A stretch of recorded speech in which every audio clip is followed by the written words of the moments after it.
Olá! Hoje o nosso papo é sobre Ethereum, mas com um olhar diferente, um olhar profissional, do tipo que um grande investidor institucional faria. A ideia aqui é fugir um pouco do óbvio, sabe? E mergulhar fundo para entender o que realmente dá força e o que ameaça o valor da segunda maior criptomoeda do mundo. Vamos nessa?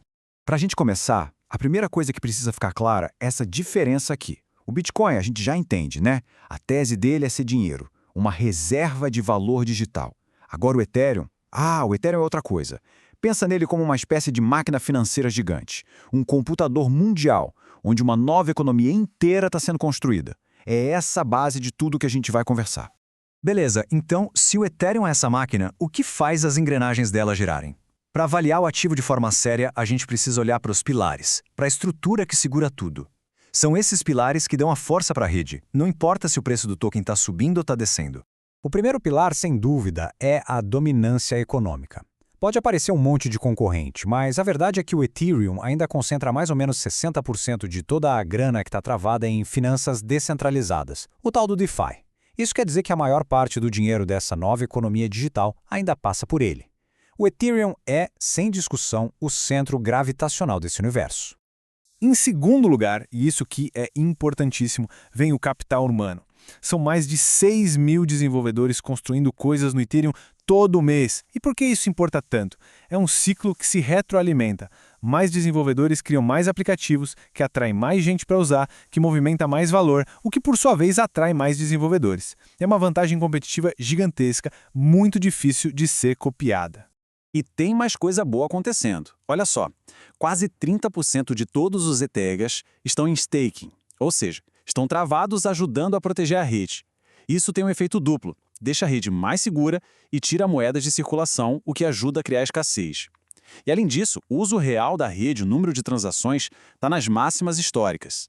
Isso cria uma situação bem interessante. Os fundamentos melhoram, mas o preço, às vezes, parece que não quer acompanhar. E essa situação nos leva direto para o maior desafio, a questão central para se investir em Ethereum hoje, o tal do problema da captura de valor. Essa é a pergunta que tira o sono de muito analista e investidor. Se a economia que roda no Ethereum está crescendo tanto, por que isso não se reflete sempre e de forma direta no preço do token ETH? A resposta para isso é um pouco complicada e mostra uma nova realidade, talvez um pouco desconfortável, sobre esse ativo. Basicamente, existem 3 vazamentos de valor. O primeiro, as Layer 2s, as soluções de segunda camada. Pensa nelas como vias expressas mais baratas. Muita gente usa e uma boa parte das taxas fica nessas vias, não vai para o caixa principal do Ethereum. Segundo, as próprias atualizações da rede deixaram as taxas mais baixas. Isso é ótimo para quem usa, mas significa menos receita sendo gerada e queimada para valorizar o token. E terceiro, aquela história de que o Ethereum seria sempre deflacionário, o tal dinheiro ultrassônico, meio que perdeu força. A emissão de novos tokens voltou a ser positiva em alguns períodos. E aqui está o ponto central. Hoje, o jeito certo de enxergar o ETH é menos como um dinheiro super escasso e mais como um ativo alavancado. O que isso quer dizer? Que o valor dele depende diretamente da atividade econômica da rede e, principalmente, da capacidade que essa rede tem de gerar receita. É quase como pensar numa ação de uma empresa de tecnologia. Com essa nova realidade em mente, a gente consegue analisar os 2 principais caminhos para o futuro do Ethereum. Vamos dar uma olhada no que pode acontecer no cenário mais pessimista e no mais otimista. Começando pelo cenário pessimista, os riscos não são poucos. De fora vem a concorrência forte de redes como a Solana e um cenário global de juros altos que diminui o apetite por risco. E de dentro tem os problemas do próprio Ethereum, a falha em resolver essa captura de valor, a incerteza regulatória sobre DeFi e staking e, claro, o risco de algum bug aparecer num sistema que é extremamente complexo. Se esses riscos todos se confirmarem, não seria nenhuma surpresa ver o preço do ETH voltando para casa dos 1.500 a 2.000 dólares, testando suportes importantes de ciclos passados. Por outro lado, o cenário otimista é igualmente forte. Imagina só, a tokenização de ativos do mundo real, grandes bancos trazendo trilhões para dentro da rede, a aprovação de ETFs abrindo a porta para uma avalanche de dinheiro institucional. E, o mais crucial de tudo, se o crescimento do ecossistema finalmente se traduzir em mais receita para a rede principal, resolvendo de vez o problema da captura de valor. Se esses gatilhos forem acionados, uma volta para a faixa de 4 a 5 mil dólares e quem sabe até novas máximas históricas se tornam alvo completamente realista. Certo. Diante desses dois cenários tão opostos, como um investidor profissional deveria se posicionar?